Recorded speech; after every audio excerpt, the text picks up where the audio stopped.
ہمارے کچھ حنفی بھائی سورۃ فاتحہ کے مسئلے پر ایک آیت پیش کرتے ہیں کہ اللہ تبارک و تعالیٰ فرماتا ہے اعوذ باللہ من الشیطان الرجیم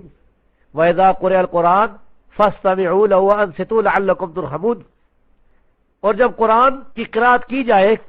قرآن پڑھا جائے تو کان لگا کر سنو اور خاموش ہو جاؤ تاکہ تمہارے اوپر رحم کیا جائے۔ وہ کہتے ہیں جی قرآن کریم کی اس آیت سے معلوم ہوا کہ سورۃ فاتحہ نہیں پڑھنی چاہیے امام کے پیچھے۔ تو ہم کہتے ہیں کہ تم اس آیت کے عموم سے استدلال کرتے ہو، ہم جو دلائل پیش کرتے ہیں وہ خاص سورۃ فاتحہ کے ہیں، اور یہ آیت جو ہے اس میں سورۃ فاتحہ کا کوئی ذکر موجود ہے، سورۃ فاتحہ کا تو نام بھی نہیں اس میں، اس لیے خاص دلیل کے مقابلے میں تم عام دلیل پیش نہیں کر سکتے۔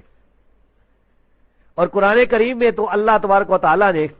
سورہ مزمل میں نبی صلی اللہ علیہ وسلم کو اور آپ کے مقتدی صحابہ کرام کو پوری جماعت کو حکم دیا فقرؤوا ما تیسر من القرآن، قرآن میں سے جو بھی میسر ہو، قرآن میں سے جو بھی آسان ہو یعنی سورۃ فاتحہ اسے پڑھو۔ تو اللہ کہتا ہے فقرؤوا، پڑھو، تم کہتے ہو نہ پڑھو۔ تو بہرحال خاص دلیل عام دلیل پر مقدم ہوتی ہے، اور اسی طرح جس دلیل میں تفسیر موجود ہو،